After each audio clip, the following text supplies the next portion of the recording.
Learning artificial ഇന്റലിജൻസിലേക്കൊക്കെ വരുമ്പോൾ ഇതെല്ലാം ഇതിനേക്കാളും കൂടുതലുണ്ട്. ഇതിന്റെ കുറച്ച് കാര്യങ്ങളാണ് ഇവിടെ പറഞ്ഞത്.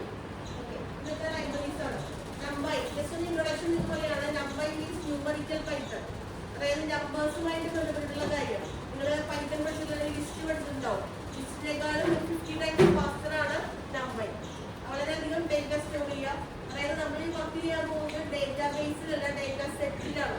അതായത് 1,00,000 10,00,000 ഇപ്പോൾ ഡേറ്റയുള്ള ഡേറ്റാ സെറ്റാണ്. അതിൽ നിന്ന് ഡേറ്റ എടുക്കുമ്പോൾ അതിനെ ഹോൾഡ് ചെയ്യാൻ പാകത്തിലുള്ള ഒരു അരേ ലെവലിലേക്ക് സ്റ്റോർ ചെയ്യാൻ വേണ്ടിയിട്ട് നമ്പൈ പോലെയുള്ള ഡേറ്റാ സ്ട്രക്ചേഴ്സ് വേണം.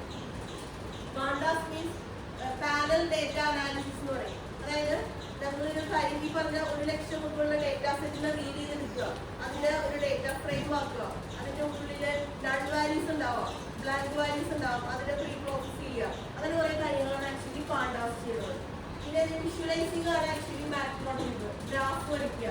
നമ്മൾ ഗ്രാഫ് ഒക്കെ ചെറിയ ക്ലാസ്സിലൊക്കെ പഠിച്ചിട്ടുണ്ടാവില്ലേ? അത് തന്നെ നമ്മൾ കൊടുക്കുന്ന ഈ 1,00,000 ഡേറ്റയിൽ ഒരു ചെറിയ ഗ്രാഫ് ആക്കി കൊണ്ടുവരിക, അങ്ങനെ അനാലിസിസിന് വേണ്ടിയിട്ട്. ഡേറ്റ അനാലിസിസ് ലെവലിലേക്ക് വരുമ്പോൾ വളരെ വിഷ്വലൈസേഷൻ, ഡേറ്റ വിഷ്വലൈസേഷന് വേണ്ടിയിട്ട് ഉപയോഗിക്കുന്നതാണ് മാത്മോളജി.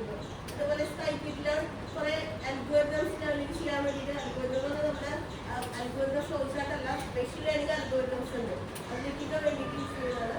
പൈതോൺസ് നമ്പറിനേക്കാളും വളരെയധികം ഫാസ്റ്റർ ആണ്, വളരെയധികം കൂടുതൽ ഡേറ്റ സ്റ്റോർ ചെയ്യും. ഡീപ്പ് ലേണിംഗ് ലെവലിലേക്ക് വരുമ്പോഴാണ് പൈതോൺ യൂസ് ചെയ്യുക. സ്പെഷ്യൽ ലേണിംഗ് നെക്സ്റ്റ് ലെവലിലേക്ക് വരുമ്പോഴാണ് ഡീപ്പ് ലേണിംഗ്. അതൊക്കെയാണ് ഡീപ്പ് പറഞ്ഞത്. സി മോഡൽ വിഷ്വലൈസേഷനെ വേണ്ടി യൂസ് ചെയ്യുന്നതാണ്. എന്നെ കൊണ്ടാണ് നോട്ട്ബുക്കൊക്കെയാണ് നമ്മൾ യൂസ് ചെയ്യാൻ വേണ്ടിയിട്ട്. നിങ്ങൾ ഇതിലായിരിക്കും പൈതൺ ചെയ്തിട്ടുണ്ടാവുക, ലാബേ ചെയ്തിട്ടില്ല. ഓക്കെ, അപ്പോൾ ശരിക്കും നമ്മുടെയൊക്കെ ഇൻസ്റ്റിറ്റ്യൂഷൻ ലാബ് മാത്രമേ ഉള്ളൂ. ലാബ് തിയറി ക്ലാസ് ജസ്റ്റ് ഒന്ന് പറഞ്ഞു പോകുന്നുള്ളൂ. ഫുൾ ലാബ് ചെയ്ത് നിങ്ങൾ മനസ്സിലാക്കി ഔട്ട്പുട്ട് കിട്ടുന്നത് നമുക്കൊരു സന്തോഷമാണ്. ഞങ്ങളുടെ സന്തോഷം മനസ്സിലായോ? അതൊരു ചില്ലറ കാര്യമല്ല. നമുക്ക് ആ ഒരു ഔട്ട്പുട്ട് കിട്ടുക നിസ്സാരം നമുക്ക് കിട്ടുന്നതല്ല. നമ്മൾ അത്രയും വർഷം ചെയ്തിട്ടാണ് നമുക്ക് ആ ഒരു ഔട്ട്പുട്ട് കിട്ടുന്നത്. ഓക്കെ, അപ്പോൾ അതിന് വേണ്ടിയിട്ട് ചുമ്മാ നമ്മുടെ പൈസ ചെയ്യാം അങ്ങനെയുള്ളൊരു ഐഡിയ അല്ല, അങ്ങനത്തെ ഒരു എൻവയോൺമെന്റ് അല്ല. ഈ മെഷീൻ ലേണിംഗിലേക്ക് വരുമ്പോൾ നോട്ട്ബുക്ക് അനക്കോണ്ട പൈത്തണിന്റെ നെക്സ്റ്റ് ഒരു ലെവലിലേക്ക് വരുമ്പോഴാണ് അനക്കോണ്ട എന്ന് പറയുന്നത്. അതൊക്കെയാണ് അതിന്റെ ലൈബ്രറീസ് പറയുന്നത്. ആർട്ടിഫിഷ്യൽ ഇന്റലിജൻസ് നിങ്ങൾ കേട്ടിട്ടുണ്ടാവും. എന്താണ് ആർട്ടിഫിഷ്യൽ ഇന്റലിജൻസ് എന്ന് പറഞ്ഞാൽ? ഇല്ലേ, കുറേയൊക്കെ എല്ലാവർക്കും കേൾക്കുന്നതല്ലേ. എല്ലാവർക്കും AI ഉണ്ട്, എല്ലാവർക്കും AI ഉണ്ട്. എവിടെയാണ് AI ഇല്ലാത്തതല്ലേ? ഓൾമോസ്റ്റ് എല്ലാവർക്കും. അപ്പൊ എന്താണ് AI എന്ന് നിങ്ങൾക്ക് ഡിഫൈൻ ചെയ്യാമോ? ആർട്ടിഫിഷ്യൽ ഇന്റലിജൻസ്, ആ വാക്കിൽ തന്നെ അതിന്റെ അർത്ഥമുണ്ട്. അതായത് നാച്ചുറൽ ഇന്റലിജൻസ് ആണോ? അല്ല. ആർക്കാണ് നാച്ചുറൽ ഇന്റലിജൻസ് ഉള്ളത്? നമുക്ക് ഹ്യൂമൻ ബീങ്ങിന് അല്ലെ. കുറെ ഹ്യൂമൻ ബീങ് മാത്രമല്ല, ഏറ്റവും കൂടുതൽ ഇന്റലിജൻസ് ഉള്ളത് ഹ്യൂമൻ ബീങ് തന്നെയാണ്. അതായത് ദൈവത്തിന്റെ ശക്തിയായിട്ടുള്ള ഹ്യൂമൻ ബീങ് തന്നെയാണ് ഏറ്റവും വലിയ ഇന്റലിജന്റ് ആയിട്ടുള്ള ഒരു സൃഷ്ടി. നമ്മൾ അതിനെ പോലെ ഒരെണ്ണം ഉണ്ടാക്കാൻ വേണ്ടിയിട്ടുള്ള ശ്രമിച്ചുകൊണ്ടിരിക്കുകയാണ്. ആ ശ്രമമാണ് ആർട്ടിഫിഷ്യൽ ഇന്റലിജൻസ് അല്ലെ. നിങ്ങളൊരു സിനിമ ഉണ്ടാവും എന്തിന്, ഏറ്റവും ആയിട്ട് എന്തിന്, ഒരു 6 വയസ്സൊക്കെ ഉണ്ടാവുള്ളൂ. 2010 സമയത്താണ്. കേട്ടിട്ടുണ്ടോ? കണ്ടിട്ടുണ്ടോ? സിനിമ കണ്ടിട്ടുണ്ടോ? ഓക്കെ, അതിന് കുറെ AIയുടെ കുറെ ആവിഷ്കാരങ്ങൾ ഉള്ള ഒരു സിനിമയാണ്. കുറെ നമുക്ക് AIയെ കുറിച്ച് ഇൻട്രസ്റ്റ് തോന്നും, കുറച്ച് പഠിക്കാനായിട്ട്. അതിന്റെ നെഗറ്റീവ്സ് ഒന്നും നോക്കണ്ട, കുറെ നല്ല കാര്യങ്ങളുണ്ട്. ഒരു ചെറിയൊരു എക്സാമ്പിൾ ഞാൻ പറയാം. NLP എന്ന് പറഞ്ഞൊരു ടോപ്പിക് ഉണ്ട് നമുക്ക് AI, നാച്ചുറൽ ലാംഗ്വേജ് പ്രോസസ്സിംഗ്. ഈ സിനിമയില് ചിട്ടി റോബോട്ടിനെ ഉണ്ടാക്കിയില്ലേ? ആരുണ്ടാക്കിയത്? വസീകര ചിട്ടി റോബോട്ടിനെ ഉണ്ടാക്കിയിട്ട് ഇവരുടെ വീട്ടിലേക്ക് കൊണ്ടുപോകും. അമ്മയുടെ ശ്രദ്ധിക്കുന്നില്ല. ഓക്കെ, അപ്പൊ അമ്മ എന്ത് പറഞ്ഞു? അമ്മയുടെ അമ്മയിൽ ആദ്യം പേരൊക്കെയിട്ടുണ്ട്. അപ്പൊ അമ്മ അത് ഭക്ഷണം കഴിക്കാനിരിക്കുമ്പോ അമ്മ പറഞ്ഞു, ചിട്ടി TV കൊടുക്കുന്നു. ഓർമ്മയില്ല, ഇപ്പോൾ നോക്ക്. ചിട്ടി TV കൊടുന്നു. അമ്മയുടെ വിചാരം ഇതൊരു ചെറിയ കുട്ടിയല്ല. ഓക്കെ, TV കൊടുന്നു വന്നു. എന്ത് ചെയ്തു? നല്ലൊരു LCD, 2000 LCD ടിവിക്ക് ഇറങ്ങിയിട്ടുള്ള സമയത്ത് സ്ക്രീൻ TV ഇത് നേരെ അടിച്ച് എടുത്തിട്ട് താഴേക്ക് ഇട്ടു. അത് പൊട്ടിപ്പോയി. എന്തായിരിക്കും കാര്യം? അതിന്റെ രജനീകാന്ത് പഠിപ്പിച്ചിട്ടുള്ള ലാംഗ്വേജില് തമിഴ് പഠിപ്പിച്ചിട്ടുണ്ട്. നമ്മളറിയാം, നാച്ചുറൽ ലാംഗ്വേജ് എന്ന് അറിയാം. പക്ഷെ TV പോടുന്ന് പറഞ്ഞാൽ പോടുന്നുള്ള വാക്കിന് രണ്ടർത്ഥമുണ്ട് തമിഴില്. കൊളോക്കിയൽ ലാംഗ്വേജിൽ TV ഇടുന്ന നമ്മളുടെ TV ഓണാക്കുന്ന പറയുന്നതിനാണ് TV പോട് എന്ന് പറയും. ആ പോട് എന്നുള്ള വാക്ക്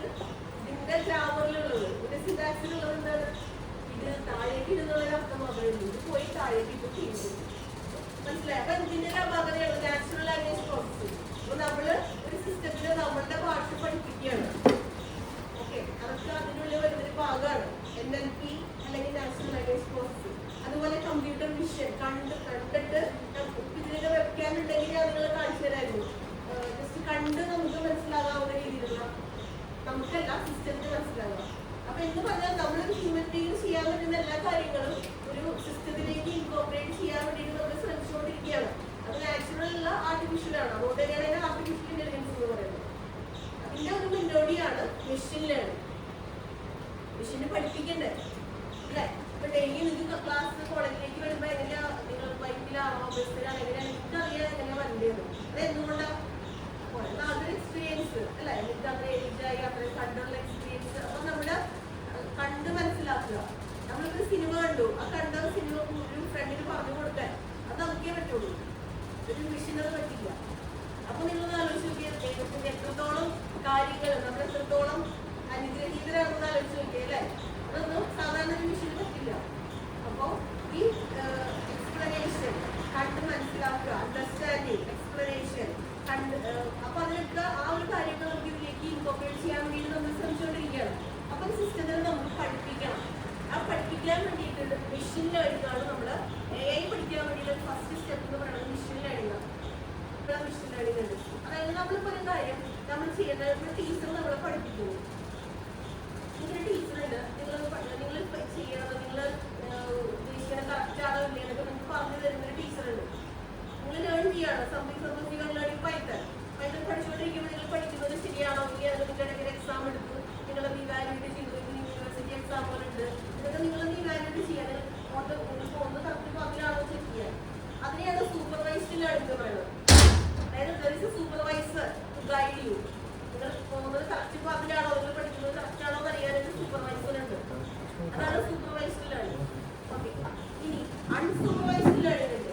നെക്സ്റ്റ് സ്റ്റെപ്പാണ്, next method of machine learning ആണ് അൺസൂപ്പർവൈസ്ഡ് ലേണിംഗ്. നമുക്കൊരു സൂപ്പർവൈസർ ഇല്ല, നമുക്കത് ശരിയാണോ തെറ്റാണോ എന്ന് അറിയാൻ വേണ്ടിയിട്ട് ഒരു കമ്പാരിസൺ, അതായത് നമ്മുടെ ആൻസർ കറക്റ്റ് ആണോ എന്ന് പരീക്ഷിക്കുന്നതിന് ഒരു 1 വേർഡ് ക്വസ്റ്റ്യൻ, ഇതിന്റെ ആൻസർ കറക്റ്റ് ആണോ ഇല്ല നമ്മൾ എങ്ങനെ അറിയാം? ഇതിന്റെ ശരിക്കുള്ള ആൻസർ എന്താണെന്ന് പറഞ്ഞാൽ ഇത് ശരിയാണോ, നമ്മൾ എഴുതിക്കുന്നത് ശരിയാണോ ഇല്ല എന്നറിയാം. ഈ ശരിക്കുള്ള ആൻസർ എന്നൊരു സംഭവം ഇല്ല ഇവിടെ അൺസൂപ്പർവൈസ്ഡ് ലേണിംഗ്. മനസ്സിലായോ? ശരിയാണോ ഇല്ലെന്ന് നമുക്ക് ആർക്കും അറിയില്ല. അങ്ങനെയുള്ള സിറ്റുവേഷനിൽ സിമിലാരിറ്റി വെച്ചിട്ടാണ് ഇത് കണ്ടുപിടിക്കുക. ഇത് ഇതിനോട് മാച്ചിങ് ആണോ ആ ഒരു കാര്യത്തിൽ ഇടപെടുത്താണ്. അതാണ് unsupervised learning. Next reinforcement. Reinforcement means അതായത് നേരെ പോയി തല്ലി പഠിപ്പിക്കുക എന്നൊക്കെ പറയില്ല, ആ ഒരു ലെവല്. അതായത് നന്നായിട്ട് കറക്റ്റായിട്ട് മെഷീൻ ലേണിംഗിലും ഇതൊന്നും കിട്ടിയില്ല എന്നുണ്ടെങ്കിൽ അതിനെ നന്നായിട്ട് അടിപൊട്ടി പഠിപ്പിക്കുന്ന പോലെ വേറൊരു മെത്തേഡിൽ എന്നെ പഠിപ്പിക്കുക. അതാണ് റീഇൻഫോഴ്സ്മെന്റ്. ഡീപ് ലേണിംഗ് എന്ന് പറഞ്ഞാൽ നമ്മുടെ ഹ്യൂമൻ ബ്രെയിൻ തിങ്ക് ചെയ്യുന്ന രീതിയിൽ അതിനെ തിങ്ക് ചെയ്യാൻ നമ്മൾ ഒരു പ്രോബ്ലം സോൾവ് ചെയ്യുമ്പോൾ ഹ്യൂമൻ ബ്രെയിൻ അങ്ങനെ തിങ്ക് ചെയ്യുന്നു ആ രീതിയിൽ. നമ്മൾ ചിന്തിച്ചു നോക്കിയാൽ നമ്മുടെ ഹ്യൂമൻ ബ്രെയിനിൽ ചെറിയ ചെറിയ ന്യൂറോൺസ് ഉണ്ട്. അപ്പൊ ഈ ന്യൂറോൺസിൽ നമ്മൾ ചെറുപ്പത്തിലെ പോലുള്ള കാര്യങ്ങൾ നമ്മുടെ ഈ ന്യൂറോൺസിൽ ഉണ്ടാവും. ഇത് വെച്ചിട്ടാണ് നമ്മളൊരു സിറ്റുവേഷൻ വരുമ്പോൾ ഡിസിഷൻ എടുക്കുന്നത്. ആ ഒരു മെത്തേഡിൽ നമ്മൾ സിസ്റ്റത്തിനെ പഠിപ്പിക്കുമ്പോൾ അതിനെയാണ് ഡീപ് ലേണിംഗ് എന്ന് പറയുന്നത്. അതും അത്ര എളുപ്പമുള്ള കാര്യങ്ങളൊന്നുമല്ല, പക്ഷെ അത്യാവശ്യം നല്ല കാര്യങ്ങൾ ചെയ്യാനായിട്ടുള്ള ഒരു ടോപ്പിക്കാണ് ഈ പറയുന്നത്. നിങ്ങൾക്ക് നേരത്തെ പറഞ്ഞ reasoning, natural language processing, planning, എന്നിട്ടൊക്കെയാണ് നാച്ചുറൽ ലാംഗ്വേജ് ടൂൾ കിറ്റ്. വേറെ നാച്ചുറൽ ലാംഗ്വേജ് പ്രോസസ്സിംഗ് ചെയ്യാൻ വേണ്ടിയിട്ടുള്ള കുറച്ച് കാര്യങ്ങൾ. ഇതിനാണ് ഞാനൊരു പ്രസന്റേഷൻ ലെവലിൽ നിങ്ങളോട് പറയുന്നുള്ളൂ. നെക്സ്റ്റ് നമ്മൾ ചെയ്യാൻ പോകുന്നത്, നിങ്ങളെല്ലാവരും ആദ്യം പ്രോഗ്രാം ഞാൻ പറയാം എന്താണെന്ന്. ഒരു QR കോഡ്, ഓൾമോസ്റ്റ് ഇപ്പോൾ എല്ലാവർക്കും QR കോഡിന്റെ അല്ലേ, എവിടെ പോയാലും നമുക്ക് QR കോഡ്. ഓക്കെ, ജിപേ മാത്രമല്ല ഓൾമോസ്റ്റ് എല്ലാത്തിനും ഒരു സാധനം ബിസ്ക്കറ്റ് മേടിക്കുകയാണെങ്കിൽ ഉണ്ടാവും QR കോഡ് അല്ലേ. അത് സ്കാൻ ചെയ്താൽ നിങ്ങൾക്ക് കിട്ടിയിട്ടുണ്ടാക്കെങ്കിലും ഒരു രൂപ കിട്ടിയിട്ടില്ല, ക്യാഷ് ബാക്ക് കിട്ടിയിട്ടില്ല. അങ്ങനെ ചെയ്യുന്ന ഒരു QR കോഡ് ജനറേറ്റ് ചെയ്യാൻ പോകുന്നത്, അതാണ് നമ്മൾ ചെയ്യാൻ പോകുന്നത്. ഞാൻ ആദ്യം എങ്ങനെയാണ് നിങ്ങളുടെ എൻവയോൺമെന്റ് എങ്ങനെയാണെന്ന് എനിക്ക് കഴിഞ്ഞിട്ട് പറയാം, നിങ്ങൾ എങ്ങനെയാണ് എടുക്കേണ്ടതെന്ന് പറയാം.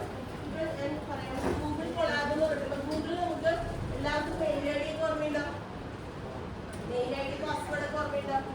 മൊബൈലൊക്കെ ഇല്ലേ കഴിഞ്ഞു മെയിൽ ഐ ഡി അഥവാ ഓർമ്മ പോയാലും പ്രത്യേകിച്ച് ലിങ്ക് ചെയ്യാൻ വേണ്ടിയിട്ടുള്ള സംഭവങ്ങൾ ഉണ്ടെങ്കിൽ നന്നായി.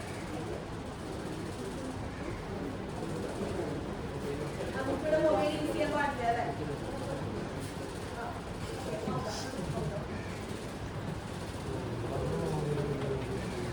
കുറച്ചുകൂടി ഒന്ന് ക്ലാരിറ്റി ഇടാൻ പറ്റുമോ? അത്രേ ഉള്ളൂ. ഗൂഗിൾ കൊളാബാണ്. അതായത് നമുക്കൊരു ഗൂഗിൾ ഐ ഡി ഉണ്ടെന്നുണ്ടെങ്കിൽ അതിൽ കൂടി ഇതാവുന്ന ഡ്രൈവിൽ സ്റ്റോർ ചെയ്യുന്ന ഗൂഗിൾ ഡ്രൈവിൽ ഓട്ടോമാറ്റിക്കലി സ്റ്റോർ ആവുന്ന ഒരു പ്രോഗ്രാമിംഗ് എൻവയോൺമെന്റാണ് ഗൂഗിൾ കൊളാബ്. ഈ കൊളാബ് വഴി ഇത് ചെയ്യാൻ വേണ്ടിയിട്ട് നമ്മൾ pip install PYQR code install ചെയ്യണം. പിപ്പ് ഇൻസ്റ്റോൾ എന്ന് വെച്ചിട്ടുണ്ടെങ്കിൽ പൈത്തൺ ഇൻസ്റ്റോൾ ചെയ്തിട്ടുണ്ടെങ്കിൽ അതിനുള്ളിലേക്ക് എക്സ്ട്രാ കാര്യങ്ങൾ ഇൻസ്റ്റോൾ ചെയ്യാൻ വേണ്ടിയാണ് പിപ്പ് ഇൻസ്റ്റോൾ ചെയ്യുന്നത്. അതിലേക്ക് എത്താം. അത് നിങ്ങൾ പ്രോഗ്രാം ഇവിടെ വർക്കിംഗ് ആവുമെന്ന് നോക്കുന്നു. ഒരു PNG ഫയലായിട്ട് നമുക്ക് സേവ് ചെയ്യാം.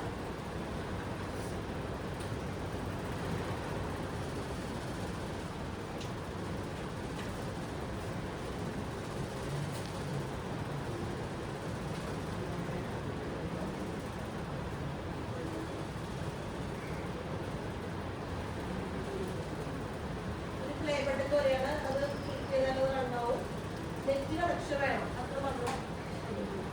അതായത് പൈസ നമുക്ക് പറയുന്ന ഡീറ്റെയിൽസ് ഒന്നും ഇല്ലാതെ ചെയ്യാൻ പറ്റുന്ന ഒരു എൻവയോൺമെന്റാണ് കൊളാബ്.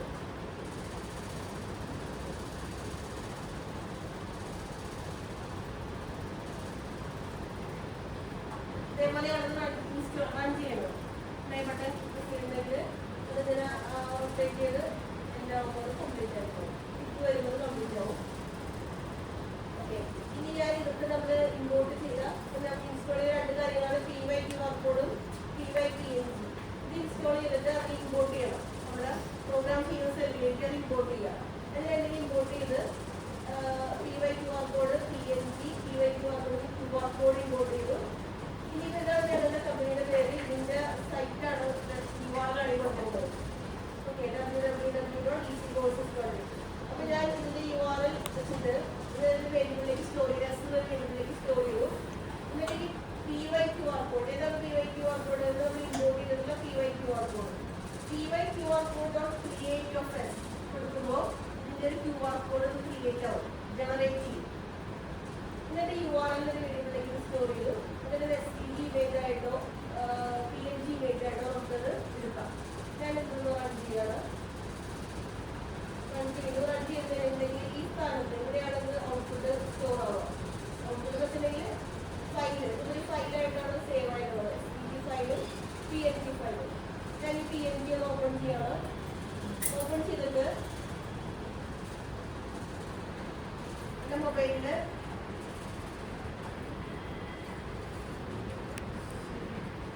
നമ്മുടെ സ്കാനർ ഉണ്ടല്ലോ, QR കോഡ് സ്കാനർ ഓപ്പൺ ചെയ്തിട്ട് അതൊന്ന് ഓപ്പൺ ചെയ്യണം. ഇത് അതിൽ ഒന്ന് ഓപ്പൺ ചെയ്തിട്ട് മൊബൈൽ യൂസ് ചെയ്യാൻ പാടില്ല.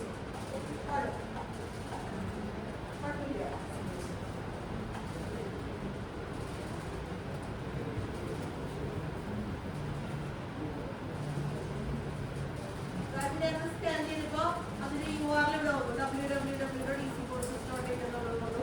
അത് ഓപ്പൺ ചെയ്യുന്നുണ്ടെങ്കിൽ അതിന്റെ സൈറ്റാണ് ഓപ്പൺ ആയിട്ടുള്ളത്. ഈസി കോഴ്സസിന്റെ സൈറ്റ് ഓപ്പൺ ആയിട്ട് പോകും. മനസ്സിലായോ? അങ്ങനെ നമ്മളിപ്പോ എന്താണോ നിങ്ങൾക്ക് ഓൾമോസ്റ്റ് യൂട്യൂബ് ചാനലുകളുള്ള ആൾക്കാരായിരിക്കും അല്ലേ? ആണോ?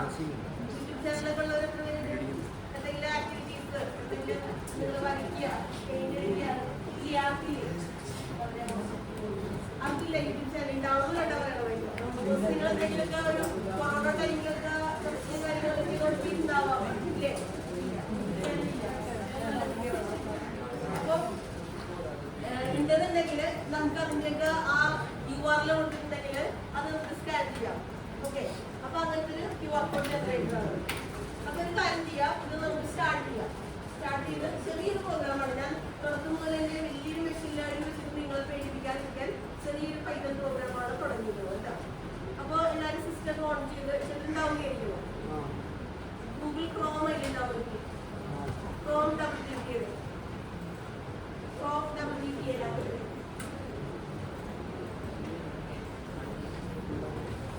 ഇതിപ്പോൾ എല്ലാവരും സ്റ്റുഡൻസ് തന്നെയല്ലേ? ക്രോം ഡബിൾ ക്ലിക്ക് ചെയ്യുക. ഡബിൾ ക്ലിക്ക് ചെയ്തിട്ട് അതിനുള്ളിൽ അപ്പോൾ നിങ്ങളുടെ ID എന്തെങ്കിലുമൊക്കെ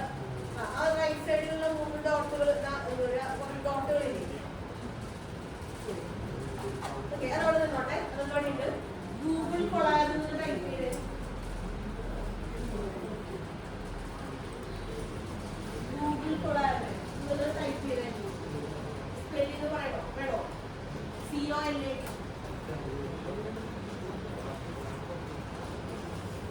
ജസ്റ്റ് ഞാൻ കാണിച്ചു തരാം ഇവിടെ പോയിട്ട് ഗൂഗിൾ എടുക്കുക ഗൂഗിളിൽ പോയിട്ട് ചുമ്മാ കൊളാബ് കൊളാബ് കൊളാബ് നോക്കും വെൽക്കം ടു കൊളാബ് എന്ന് പറയും നമുക്ക് വെൽക്കം ടു കൊളാബ് ക്ലിക്ക് ചെയ്യുക ഇവിടെ ന്യൂ നോട്ട് ബുക്ക് എടുക്കാം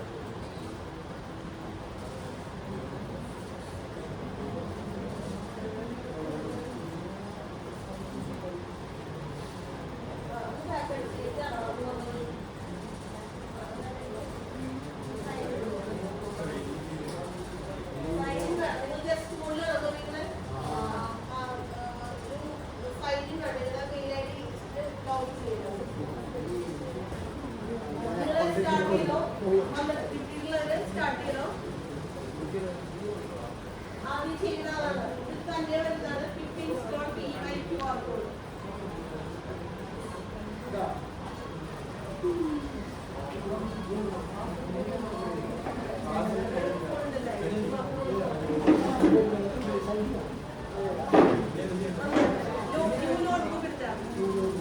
അതായത് നിങ്ങൾക്ക്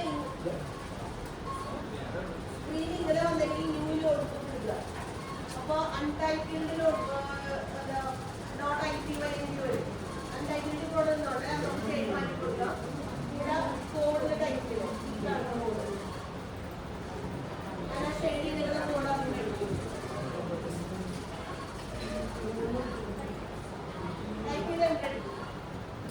ടൈപ്പ് ചെയ്താൽ എൻ്റർ ഇട്ടില്ല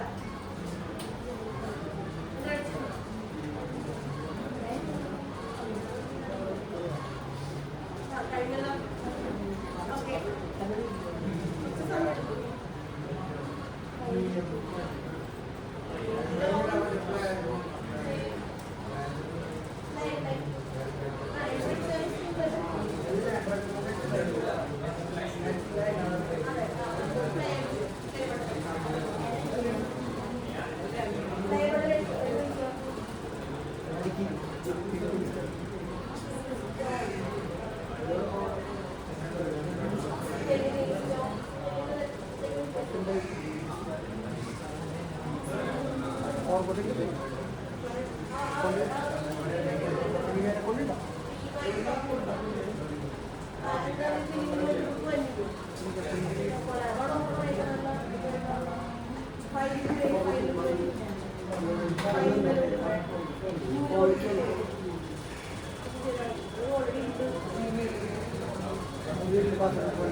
ഇങ്ങനത്തെ കോഡ് കോഡ് വെറുതെ അതിൻ്റെ അടുത്തേക്ക് നോക്കിക്കൊണ്ടായ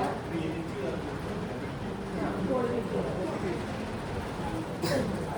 എന്താ കൈകളേണ്ട നമുക്ക് ശരിയായില്ലേ?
Thank you.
മനസ്സിലായില്ലേ?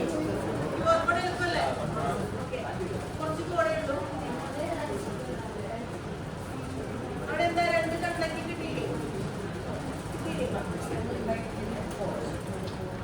ഓക്കെ, നമുക്ക് ഇനി ടൈം കുറവാണ്, നേരത്തേക്ക് പോവാണ്. ഓക്കെ ആണല്ലോ? അടുത്തത് ഇനി എന്തെങ്കിലും വെള്ളം കുടിക്കണമെങ്കിൽ വേണോ? വെള്ളം വേണ്ട, അതിന്റെ ടീച്ചർമാർ പറയും. ഓക്കെ, ജസ്റ്റ് ഒന്ന് റിഫ്രഷ് ആയാലും തിരിഞ്ഞിരുന്നേ. സംസാരിക്കുന്നത് കിട്ടോ? എല്ലാവരും റിട്ടേൺ ബാക്ക് മതി. ഈ ഓർമ്മകൾ വിട്ടു, ഇനി അടുത്തേക്ക് വരാൻ പറയാം. ഇനി ഇങ്ങോട്ട് നോക്കിക്കോ. എന്താ അവിടെ ഇരിക്കുന്നത് ശരിക്കും?